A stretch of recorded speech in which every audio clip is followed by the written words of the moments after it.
Hello students, welcome to BSc knowledge hub. तो भाई कैसे हो? अच्छे हो? चलो बहुत अच्छी बात है। एक और खुशखबरी मैं आपको बता देती हूँ, क्योंकि एग्ज़ाम आपके बहुत पास आ गए हैं। तो बेटा घबराने की बात नहीं है। जो भी सेलेक्टेड क्वेश्चन आपको दिए गए हैं, जो भी गेस्ट पेपर आपको दिए गए हैं, बहुत सोच समझ कर बनाए गए हैं। तो ध्यान से उन्हें देखना। और बहुत कम अमाउंट उसका रखा गया है 49 रुपीज़ में। फिजिक्स, केमिस्ट्री और मैथ तीनों सब्जेक्ट के गेस्ट पेपर आपके लिए अवेलेबल होंगे। दूसरी मैं बात करती हूँ, आज अपनी जो क्लास है 1 हम ले रहे हैं, उसमें आज हम जो टॉपिक पढ़ेंगे बेटा वो होगा वन डायमेंशनल पोटेंशियल बॉक्स। बहुत ज़्यादा मोस्ट है, वेरी वेरी इंपॉर्टेंट है। कैसे है? क्योंकि लास्ट 7 ईयर रेगुलर ये क्वेश्चन आया हुआ है और आपके गेस्ट पेपर में भी ये क्वेश्चन डाला गया है। तो बेटा ध्यान से इस वीडियो को देखना और अपने दोस्तों के साथ शेयर करना। तो स्टार्ट करते हैं, बात करते हैं। देखो, इसे बोलते हैं एक विमीय विभव, ठीक है, वन डायमेंशनल एक विमीय, ठीक है, और पोटेंशियल विभव बॉक्स, एक विमीय विभव बॉक्स हमारे पास की हम बात कर रहे हैं। यहाँ पर हम बात कर रहे हैं, देखो थोड़ा इंग्लिश वाला टच हमारे साथ में चलेगा, बहुत कम है इसमें क्योंकि डेरिवेशन ज़्यादा है। वन डायमेंशनल पोटेंशियल बॉक्स की बेटा हम बात कर रहे हैं अपने यहाँ पर। सबसे पहले हमें जानना होता है कि वन डायमेंशनल पोटेंशियल बॉक्स, देखो हम तीनों पढ़ते हैं, 1 डायमेंशन, 2 डायमेंशन, 3 डायमेंशन, तीनों पढ़ते हैं। लेकिन आपके सिलेबस में जो दिया गया है मोस्टली वो दिया गया है बेटा 1 डायमेंशनल बॉक्स की हम बात कर रहे हैं। क्लियर? इतना समझ में आया? दूसरी मैं बात कर रही हूँ, हमारे पास में जो पोटेंशियल होता है बेटा 2 तरीके से होता है। 2 टाइप्स पोटेंशियल होते हैं। कौन कौन से होते हैं बताओ भाई? एक तो फाइनाइट पोटेंशियल होता है, दूसरा इनफाइनाइट पोटेंशियल होता है। क्लियर? फाइनाइट और इनफाइनाइट का मतलब आप जानते हो। इनफाइनाइट पोटेंशियल मतलब इनफाइनाइट है, अनंत तक है, मतलब एक बॉक्स है जो कहाँ जा रहा है, अनंत तक जा रहा है। और एक फाइनाइट है मतलब उसकी सीमा नियत है, परिमित है। एक सीमा मतलब मैंने एक बॉक्स बना दिया, ये है हमारे पास में फाइनाइट। यदि मैंने इस बॉक्स को बेटा डैश डैश डैश इनफाइनाइट, अब ये कहाँ तक जा रहा है मुझे नहीं पता है, इसे बोलते हैं इनफाइनाइट पोटेंशियल बॉक्स और इसे बोलते हैं फाइनाइट पोटेंशियल बॉक्स। क्लियर? समझ में आया? चलो ठीक है। दूसरी हम इसमें बात करेंगे, जो हमारे पास में श्रोडिंगर इक्वेशन हमने यूज़ की है वो हम इसमें यूज़ करेंगे। तीसरी हम इसमें अनसर्टेनिटी प्रिंसिपल, अनिश्चितता का सिद्धांत भी हम बेटा क्या करेंगे इसमें यूज़ करेंगे। ध्यान से सुनना। इसी वजह से जो हमने श्रोडिंगर इक्वेशन हमने पढ़ी थी, कौन सी? टाइम इंडिपेंडेंट श्रोडिंगर इक्वेशन यहाँ पर यूज़ होगी। क्लियर? समझ में आ गया? चलो स्टार्ट करते हैं। सबसे पहले हम बात करते हैं, देखना इसमें ऐसा कुछ लिखने वाला थ्योरेटिकल पोर्शन कुछ है नहीं बहुत ज़्यादा। क्या है? वन डायमेंशनल पोटेंशियल बॉक्स आपसे पूछा है, आप क्या लिखोगे कि potential can be 2 types. Clear? यहाँ पर आप लिखोगे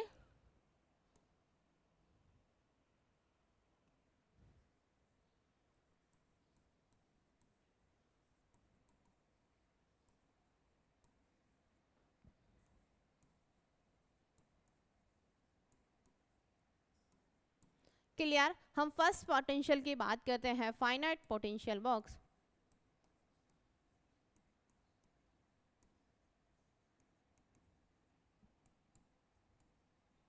और सेकंड बात करते हैं infinite.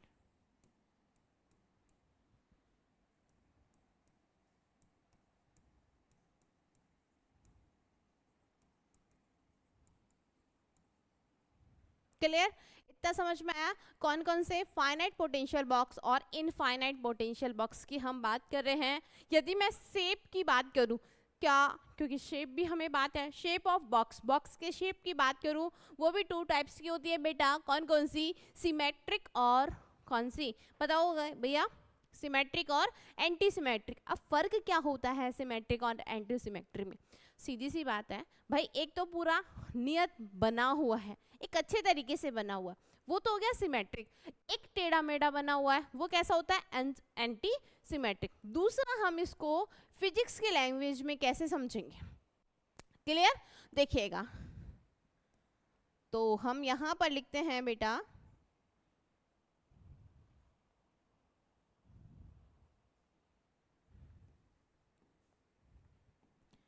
shape of box can be two types. Clear?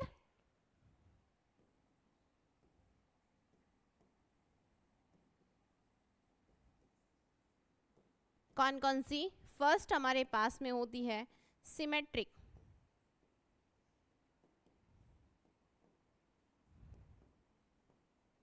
और सेकंड होता है बेटा एंटी सिमेट्रिक.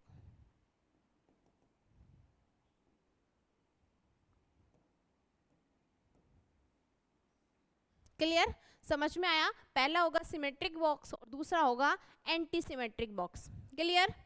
चलो इतना समझ में आ गया. अब देखो, पहले जब मैं बात कर रही हूँ बेटा सिमेट्रिक बॉक्स की, जब मैं बात करती हूँ वहां पर क्या है, हम बात कर रहे हैं पोटेंशियल की. पोटेंशियल को v से रिप्रेजेंट करते हैं. x क्या है? पोजीशन का फंक्शन है. तो vx कब? यदि मैंने x की जगह माइनस एक्स रखा, x की जगह मैंने माइनस एक्स रखती हूँ, तब भी क्या आता है मेरे पास में? पॉजिटिव का x आता है. मतलब पोजीशन का जो फंक्शन है वो पॉजिटिव आता है. पोटेंशियल हमारे पास में, देन वो फंक्शन कहलाता है. वो कैसा बॉक्स होगा बेटा? सिमेट्रिक बॉक्स होगा. दूसरी मैं बात करती हूँ एंटी सिमेट्रिक की. एंटी सिमेट्रिक में क्या होता है? यदि मैं क्या ले रही हूँ? पोजीशन माइनस एक्स ले रही हूँ, x की जगह क्या ले रही हूँ? माइनस एक्स ले रही हूँ, देन हमारे पास में पोटेंशियल कैसा आएगा? नेगेटिव आएगा. उसे आप क्या बोलते हो? एंटी सिमेट्रिक बॉक्स बोलते हो. क्लियर? समझ में आया? नहीं आया? चलो देखो, फाइनाइट पोटेंशियल की तो हम बात कर लेते हैं, लेकिन आपके जो सिलेबस में वो कैसा है? इनफाइनाइट पोटेंशियल बॉक्स है. क्लियर? ये चीज आपको समझ में आ गई होगी. तो हम बात करते हैं one dimensional infinite potential box.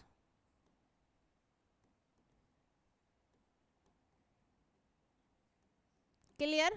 देखो इसकी हम बात करते हैं.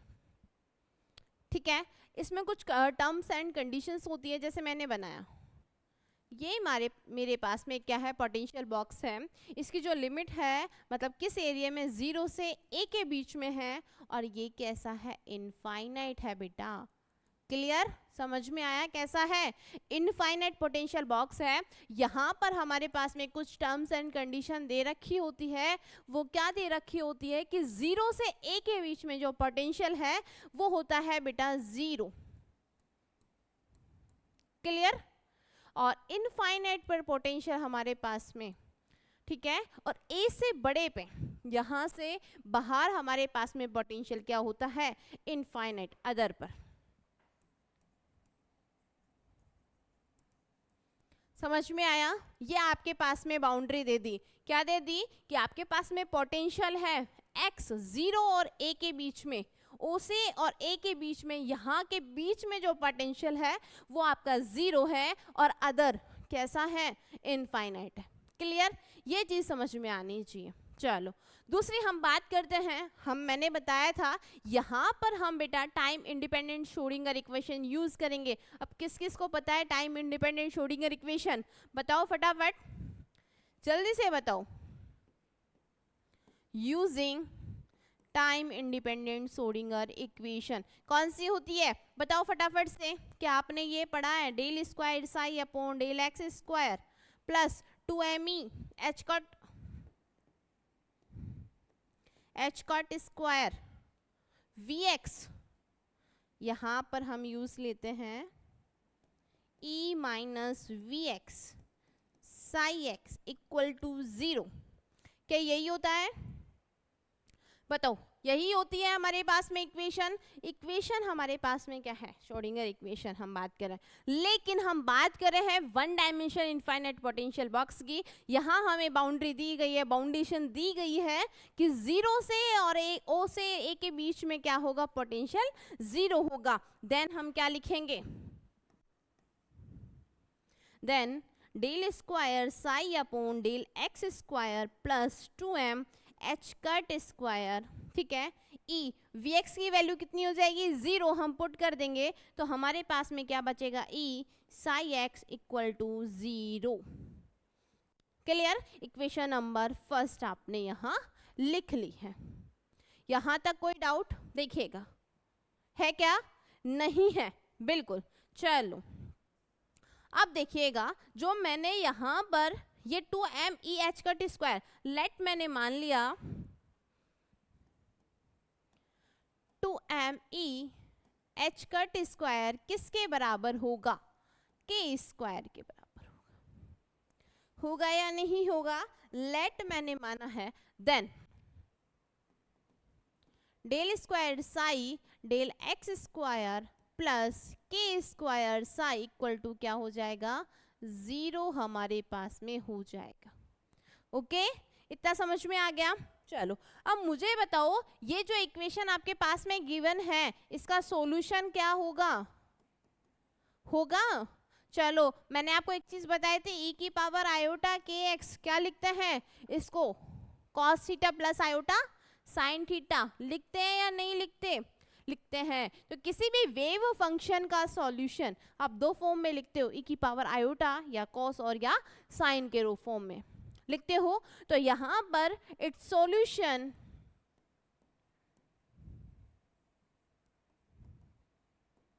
क्या आएगा? देखो सीधी सी बात है बेटा, कंफ्यूज नहीं होना है। हम यहाँ सॉल्यूशंस की बात कर रहे हैं, या तो फॉर्म आएगी वेव फंक्शन है, वेव है, वेव के दो टाइप से सॉल्यूशन आते हैं, या तो बेटा हम लिखते हैं e की पावर के रूप में, e की फॉर्म में, या फिर हम लेते हैं साइन और कॉस की फॉर्म में। लेते हैं या नहीं लिखते? लेते हैं। तो लेकिन अब हम इस फॉर्म को क्या लिखेंगे? हम लिखेंगे कॉस और साइन की फॉर्म में। ओके लिखें। चलो तो इट्स सॉल्यूशन आएगा हमारे पास में a cos kx plus b sin kx equal to 0।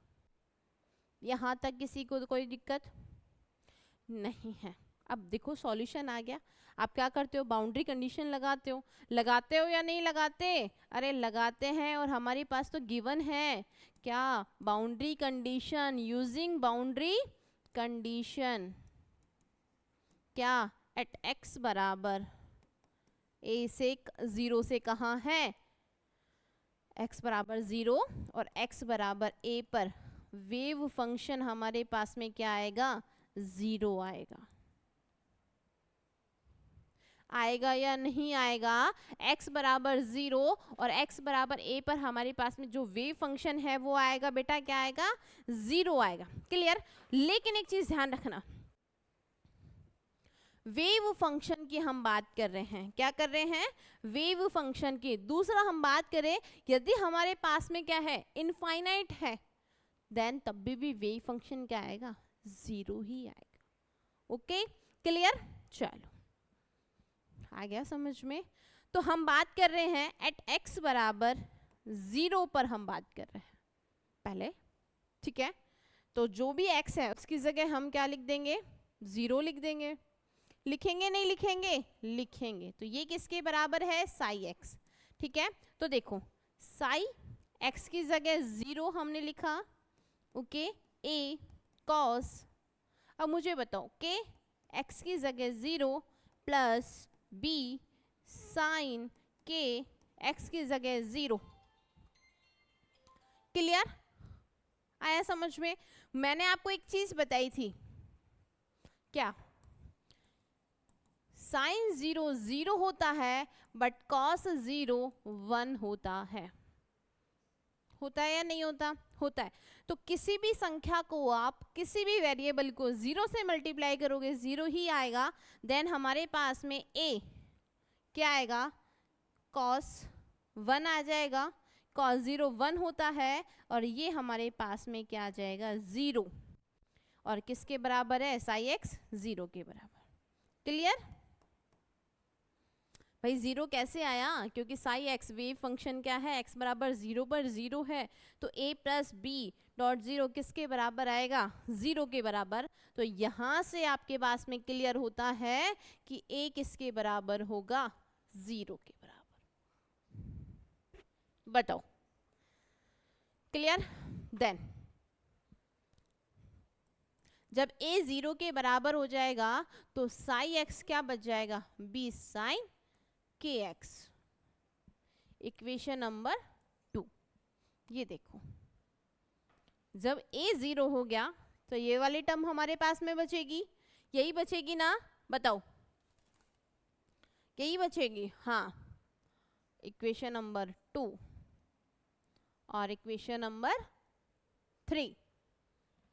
Clear? यहां तक कोई डाउट किसी भी चीज में? बताओ फटाफट से। नहीं है। देन अब हम बात करेंगे एट x बराबर a पर, then psi a equal to क्या आ जाएगा, इसी फॉर्म में रखेंगे। क्लियर? इक्वेशन नंबर 3 में तो b साइन के a हमारे पास में आ जाएगा। a बराबर 0 पर भी वेव फंक्शन क्या है, 0 है या नहीं है? है। चलो ठीक है, देखो अब a तो 0 है लेकिन b 0 नहीं है। क्लियर? एक चीज समझ में आई आपको पास में कि हमारे पास में b does not equal to 0, then क्या होगा कि हमारे पास में साइन के a क्या होगा, 0, क्योंकि कोई भी संख्या को 0 से मल्टीप्लाई किया तो 0 आया, वेव फंक्शन इसका रिजल्टेंट क्या आ रहा है, 0 आ रहा है। बट a हमारे पास में ऑलरेडी पहले ही 0 हो गया, तो हमारे पास में b 0 नहीं होगा, तो साइन के a किसके बराबर आएगा, 0 के आएगा। चलो मैंने आपको एक चीज और बताई थी कि साइन 0 कहां पर होता है,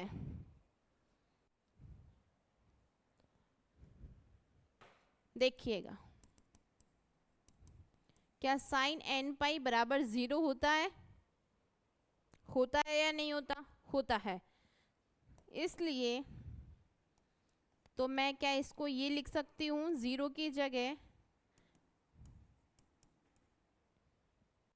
साइन साइन कंपेयर कर दिया, कैंसिल आउट हो गया, क्या बचा कि a किसके बराबर, n पाई के बराबर, मतलब k की वैल्यू आ गई n पाई अपॉन a।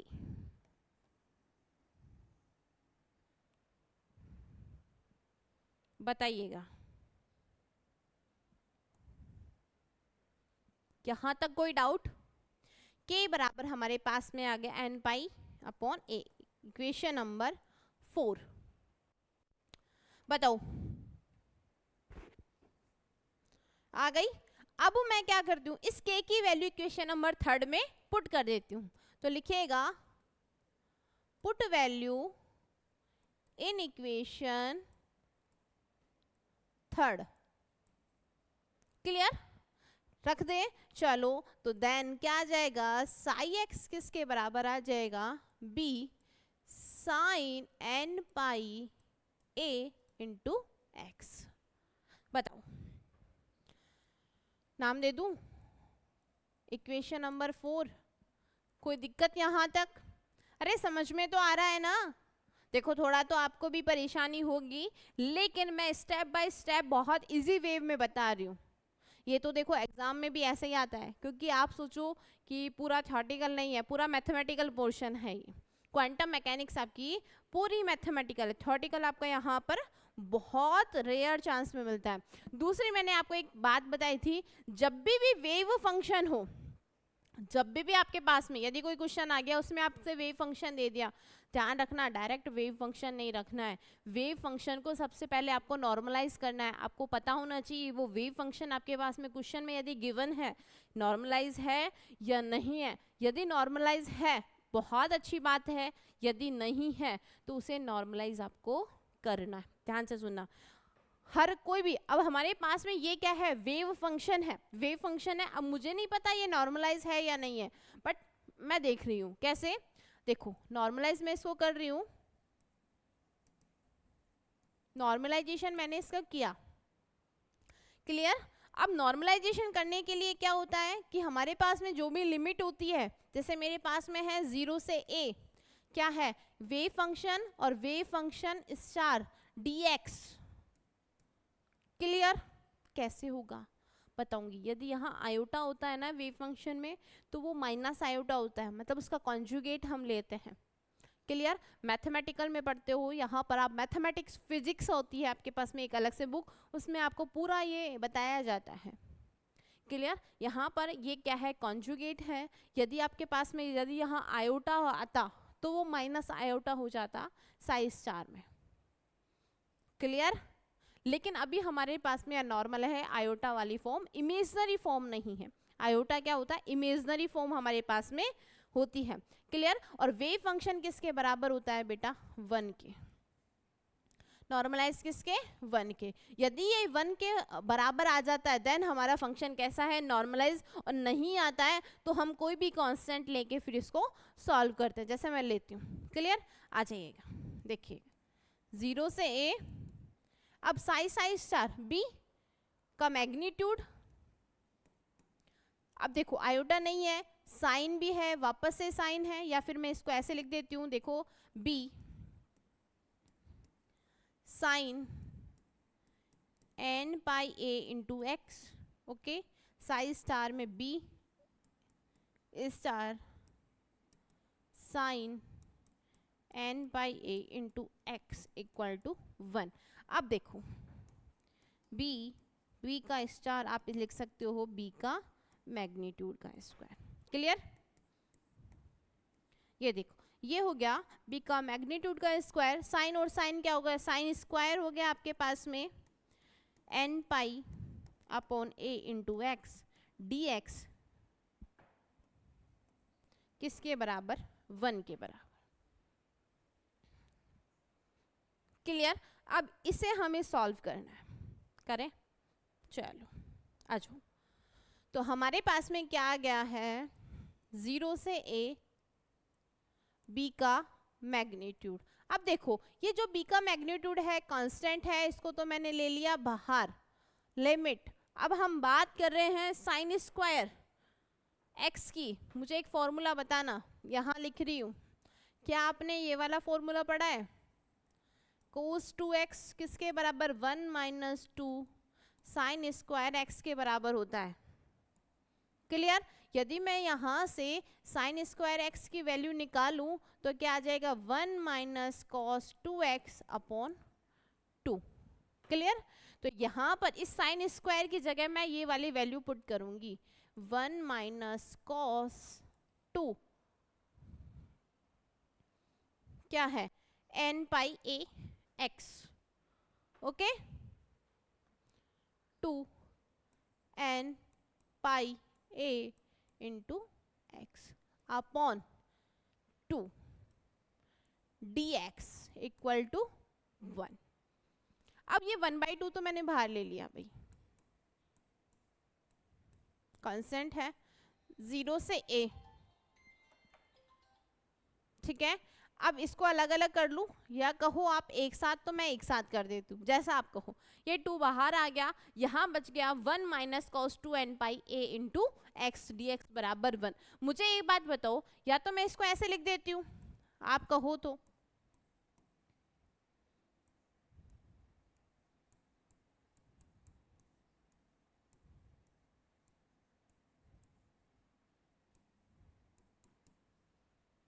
ठीक है। आप देखो dx का समाकलन क्या होता है, इंटीग्रेशन क्या होता है, x अवकलन समाकलन कैंसिल आउट होके क्या बच जाता है, x बच जाता है, लिमिट 0 से a। और मुझे ये बताइएगा cos हमारे पास में है, cos का इंटीग्रेशन क्या होता है, ध्यान रखना cos का यदि आप डिफरेंशिएट करते हो तो साइन आता है, लेकिन जब cos का आप इंटीग्रेशन करते हो, cos का डिफरेंशिएट हमारे पास में माइनस क्या आएगा, माइनस आता है, लेकिन cos का इंटीग्रेशन क्या आता है, पॉजिटिव ही आता है। Clear. Sine 2n pi upon a x और क्या आ जाएगा 2n pi upon a। Okay, limit 0 से a बराबर 1। आ रहा है समझ में। चलो अब देखो ये आपके पास में है, लिमिट रख दें, आप कहो तो थोड़ा छोटा कर लेते हैं इसको, है ना, लिमिट रख देते हैं। देखिएगा upper limit minus lower limit, upper limit क्या है a 0। क्लियर। दूसरी हम बात कर रहे हैं, करें क्या बात, चलो करते हैं। देखो ये है 2n पाई, ये तो एज इट इज रहने दो। यहां से बात कर रहे हैं कि साइन 2n पाई अपॉन ए, अपर लिमिट x की जगह वैल्यू रखा आएगी, अपर लिमिट x की जगह क्या है, a है, तो a माइनस लोअर लिमिट क्या आ जाएगा, sine 2n pi upon a, और x की जगह 0 आपके पास में आ जाएगा, और नीचे आपके पास में एज इट इज जो है वो रहेगा 2n pi upon a। Clear? अब देखो कोई भी वैल्यू को आप 0 से मल्टीप्लाई करो 0, और साइन 0 क्या होता है, 0 होता है। मैंने आपको बताया, बताया या नहीं बताया, बताया है ना? तो देखो मैं यहां लिखती हूं, ठीक है, b का स्क्वायर बाई 2, देखो ये आ जाएगा a माइनस 0 क्या होगा, a होगा, ठीक है, और हमारे पास में ये वैल्यू हमारे पास में क्या हो गई बेटा, 0 हो गई है, ठीक है, बचेगा सिर्फ ये वैल्यू, और ये वैल्यू को आप लिख सकते हो minus sign 2n pi upon, आप ध्यान से सुनना, ये a कैंसिल आउट, क्या बचेगा, 2n पाई बचेगा। क्लियर? देखना बहुत अच्छे से समझ में आएगा आपको।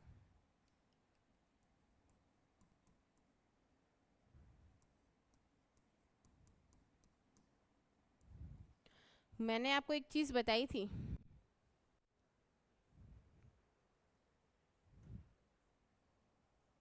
देखो ध्यान से सुनना, साइन n पाई बराबर 0, n की जगह 1 भी हो सकता है, 2 भी हो सकता है, 3 भी हो सकता है, साइन 2n पाई क्या होगा, 0 होगा, तो ये वैल्यू आपके पास में क्या आ जाएगी, 0 आ जाएगी।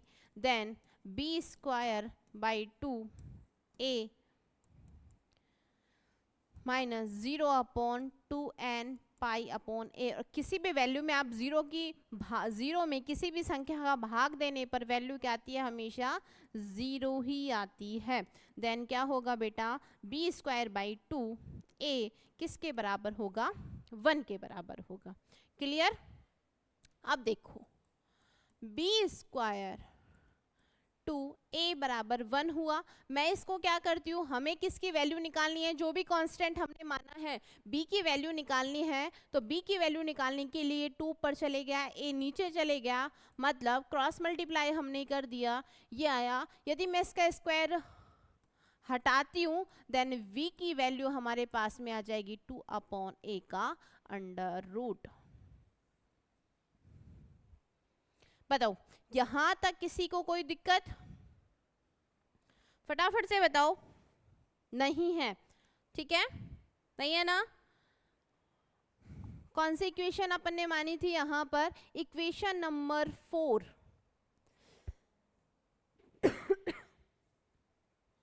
Yes, equation number 4, put value in equation 4। Clear? क्या था कि साइन साई एक्स बी की जगह आप लिखोगे 2 अपॉन ए साइन के एक्स, क्या के की वैल्यू रख दो आप यहाँ पर, वो भी ठीक रहेगा, n पाई अपॉन ए इंटू एक्स, ये आपके पास में वेव फंक्शन आ गया। और बेटा ध्यान से सुनना, ये जो वेव फंक्शन है आपके पास में, ये वेव फंक्शन आपके पास में नॉर्मलाइज है, b हमें नहीं पता था क्या है, लेकिन जब b की वैल्यू हमने निकाली है तो वेव फंक्शन हमारा क्या हो गया है, नॉर्मलाइज हो गया है। अब हम इसको यूज कर सकते हैं, ठीक है। क्वेश्चन में आपके यदि वेव फंक्शन नहीं गिवन है ना, गिवन है, नॉर्मलाइज नहीं है, तो आपको नॉर्मलाइज करना है। यदि है तो आपको क्या करना है, जैसे आपके कोई पास कोई वेव फंक्शन है तो साई स्टार करना है, ठीक है, वो उसका रिजल्टेंट यदि 1 आ जाएगा तो आपको वेव फंक्शन क्या है, नॉर्मलाइज है, लेकिन चेक तो आपको करना पड़ेगा। क्लियर?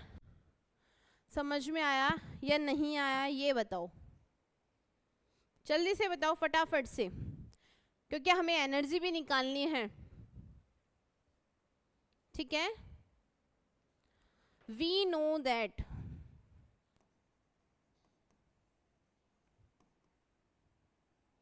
k बराबर आपने क्या लिखा, n पाई अपॉन a, ठीक है, और एक के की जगह आपने क्या लिखा है, 2, ये लिखा है k बराबर n बाई अपॉन ए, लिखा है ना। ठीक है, मैं दोनों तरफ स्क्वायर कर देती हूँ, n स्क्वायर पाई स्क्वायर ए स्क्वायर, और आप अभी जानते हो क्या आपने k को यही माना था, तो के स्क्वायर की जगह मैं ये वैल्यू पुट कर देती हूँ, क्या आएगा 2me upon h cut square n square pi square upon क्या आ जाएगा बेटा, ए स्क्वायर आ जाएगा। ध्यान रखना ये क्यों कर रही हूँ मैं, क्योंकि मुझे क्या निकालनी है, एनर्जी निकालनी है, किसकी, one dimension infinite potential box की हमें क्या निकालनी है, ऊर्जा निकालनी है। क्लियर, तो एनर्जी ई की वैल्यू मैं यहाँ पर निकालूंगी, ध्यान से सुनना, सिर्फ ई छोड़ा है, बाकी को टर्म क्रॉस मल्टीप्लाई कर दी, क्या एन स्क्वायर पाई स्क्वायर तो है ही, एच कट स्क्वायर क्रॉस जाएगा तो क्या हो जाएगा एच कट स्क्वायर, और 2m ए स्क्वायर नीचे आ जाएगा। इसको रीअरेंज करके मैं लिखती हूँ n square h cut square n square pi square upon 2m a square, ये आपके पास में आ जाती है एनर्जी। क्लियर, क्या आ जाएगी आपके पास में, एनर्जी निकल के आएगी, किसकी, one dimension infinite potential box की। क्लियर, बट कब, जब हमारे पास में n बराबर 1 2 3 4, 0 क्यों नहीं होगा, 0 क्यों नहीं होगा, किसी ने मुझसे क्वेश्चन नहीं पूछा है,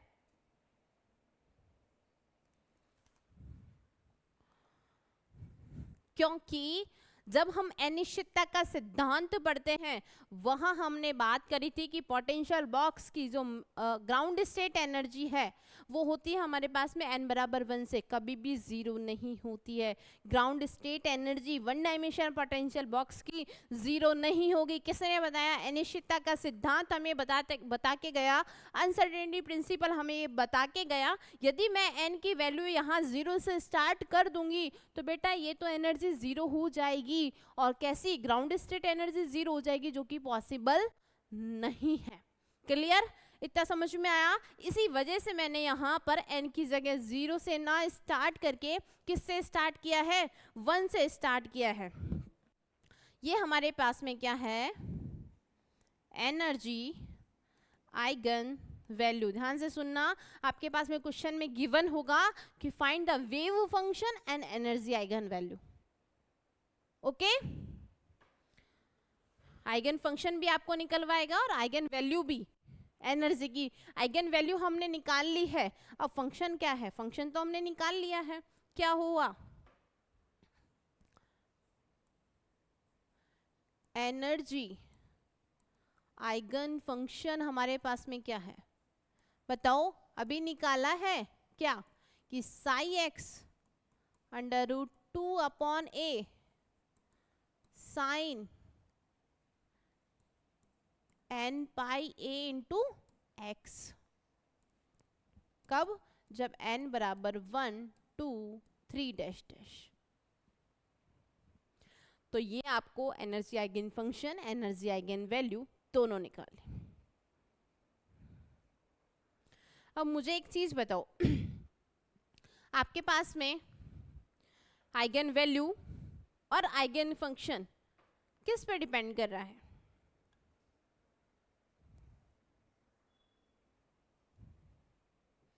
भाई एनर्जी हमारे पास में क्वांटाइज है, लेकिन डिपेंड कर रही है किस किस पर, उसके साइज a पर और मास m पर। क्लियर, किस किस पर डिपेंड कर रही है, साइज a पर और मास m पर, a पर और m पर। क्लियर, n की वैल्यू तो हमने पुट कर दी, पाई कांस्टेंट है, h कट की वैल्यू कांस्टेंट है, 2 कांस्टेंट है, क्या है वेरिएबल m और a क्या है साइज वैल्यू है, m क्या है मास है। क्लियर, तो लिखिएगा energy of A particle in one dimensional box, energy of particle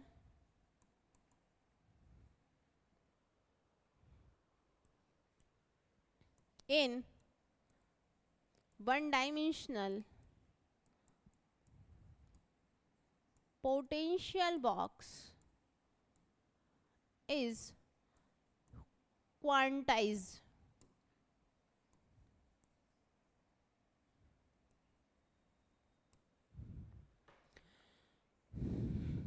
It depend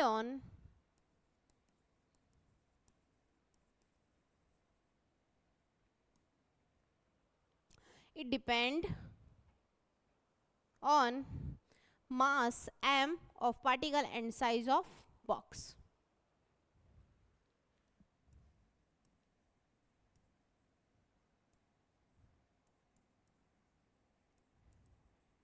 And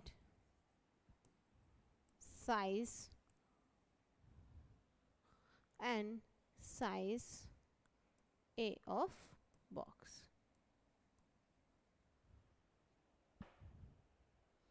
clear? किस किस पे डिपेंड करेगा? उसके मास पर और उसके साइज पर. But there n does not equal to 0. But n does not equal to 0 if q नहीं होगा. मैंने अभी आपको बताया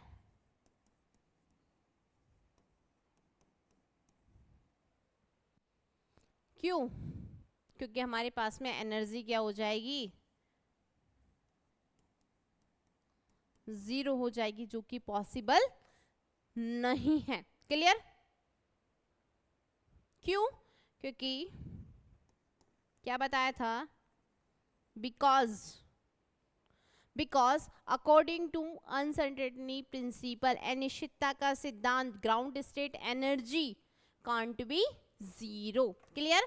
बिकॉज अकॉर्डिंग टू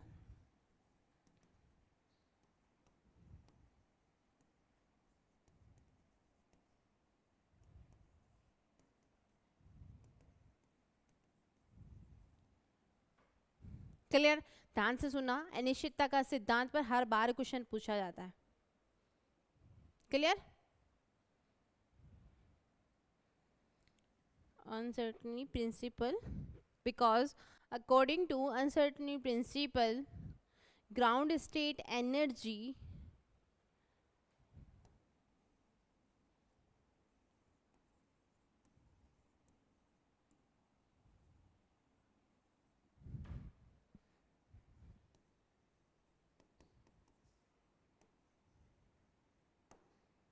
ओके. तो ये हमने आज पढ़ लिया. क्या क्या पढ़ लिया? देखो, वन डायमेंशनल बॉक्स पढ़ा. मैं एक बार रिवाइज करवा देती हूँ. Potential can be 2 types, symmetric, infinite और फाइनाइट पोटेंशियल बॉक्स. हम बात कर रहे हैं शेप ऑफ बॉक्स की. 2 टाइप्स के, सिमेट्रिक और एंटी सिमेट्रिक की हमने यहाँ बात करी. दूसरे हम बात कर रहे हैं आपके जो सिलेबस में है वो है infinite potential box. Infinite potential box को यदि हम निकालेंगे, हमें क्वेश्चन में गिवन होगा आपको आइगन फंक्शन निकालना है और आइगन वैल्यू निकालनी है, एनर्जी आइगन वैल्यू. देन हम यूज करेंगे टाइम इंडिपेंडेंट श्रोडिंगर इक्वेशन. बहुत अच्छे से मैंने आपको पढ़ाई है बेटा. और हमारे पास में कुछ बाउंड्री गिवन है, कुछ बाउंडेशन दी हुई है कि पोटेंशियल हमारे पास में 0 कब होगा? जब O से और A के बीच में पोटेंशियल क्या होगा? 0 होगा. अदरवाइज पोटेंशियल क्या होगा? इनफाइनाइट होगा. तो हमने यहाँ बाउंड्री ली है, Vx 0 करा, देन वैल्यू हमारे पास में ये आई है बेटा. और हमने लेट माना है 2meh² बराबर k स्क्वायर, और उसकी वैल्यू की जगह हमने ये वैल्यू पुट कर दी है. कोई भी वेव फंक्शन है हमारे पास में, वेव इक्वेशन है, उसका सॉल्यूशन आप निकालते हो. तो मैंने बताया था सॉल्यूशन 2 टाइप से निकलते हैं, या e की पावर के फॉर्म में या साइन और कॉस की फॉर्म में. क्लियर? वेव इक्वेशन का तो मैंने यहाँ पर साइन और कॉस की फॉर्म में निकाला है. हमने यहाँ बाउंड्री कंडीशन यूज करी है. क्या है कि एट x बराबर 0, x बराबर a पर वेव फंक्शन क्या होगा? हमारे पास में 0 होगा. देन x बराबर 0 पर वेव फंक्शन ये रहा. यहाँ से हमारे पास में क्या निकल के आया कि a हमारे पास में जो कांस्टेंट है उसकी वैल्यू 0 निकल के आई. देन वेव फंक्शन हमारे पास में निकला साई x बराबर b साइन के x. क्लियर? दूसरी बाउंड्री कंडीशन लगाई एट x बराबर a पर, साई ए बी साइन के a किसके बराबर 0. बट b बराबर डज नॉट इक्वल टू 0, क्योंकि ऑलरेडी a हमारे पास में कांस्टेंट क्या हो गया है, 0 हो चुका है, तो साइन के a क्या होगा, 0 होगा। और साइन 0 कब होता है, साइन n पाई 2 n पाई 3 n पाई 4 n पाई डैश डैश डैश पर क्या होता है, 0 होता है। तो मैंने यहाँ पर साइन n पाई किसके बराबर लिख दिया, 0 के बराबर। क्लियर, दोनों को इक्वल किया, साइन से साइन कैंसिल आउट हुआ, क्या बचा के a किसके बराबर, n पाई। यहाँ से आपके पास में k की वैल्यू निकल के आ गई जो कांस्टेंट था। क्लियर, फिर मैंने इक्वेशन नंबर 3 में k की वैल्यू पुट करी है, नॉर्मलाइज किया है वेव फंक्शन, और वेव फंक्शन नॉर्मलाइज करने पर मुझे जो b की वैल्यू मिली है वो मिली है बेटा क्या, √2/a। क्लियर, पुट वैल्यू मैंने फिर वापस से b की वैल्यू पुट कर दी है। हम जानते हैं k बराबर n पाई अपॉन a पढ़ के आए हैं, दोनों तरफ स्क्वायर किया है, k square n pi square upon a square. हम ये भी जानते हैं कि हमने माना है 2m h cut square k square के बराबर, देन वैल्यू पुट करी है हमने, एनर्जी आइगन वैल्यू की वैल्यू निकाली। दूसरा वेव फंक्शन हमने एज इट इज लिख दिया, और हमने लिखा है energy of A particle in one dimensional potential box is quantize. कैसा है, क्वांटाइज है एनर्जी, बट डिपेंड किस किस पर कर रही है, उसके मास पर, पोटेंशियल के मास और साइज ऑफ बॉक्स के साइज पर डिपेंड करती है। दूसरी बात, n does not equal to 0 होगा, क्योंकि हमारे पास में ग्राउंड स्टेट एनर्जी क्या हो जाएगी, 0। और अकॉर्डिंग टू अनिश्चितता का सिद्धांत, अनसर्टेनिटी प्रिंसिपल हमें क्या बताता है कि ground state energy can't be 0, कभी भी 0 नहीं हो सकती है। ठीक है, और ध्यान से सुनना, ये वाला क्वेश्चन आपके बार बार आएगा, चांसेस है, मैं बोल सकती हूँ कि 95% तो इस बार भी ये क्वेश्चन आएगा। तो ज़्यादा से ज़्यादा इस वीडियो को देखिएगा, ज़्यादा से ज़्यादा अपने दोस्तों में शेयर करिएगा, क्योंकि इस बार भी बहुत सारे बच्चों के बैक लगी है। ठीक है, तो पढ़ते रहिएगा, बढ़ते रहिएगा, और मिलते हैं नेक्स्ट वीडियो में। तब तक के लिए राधे राधे।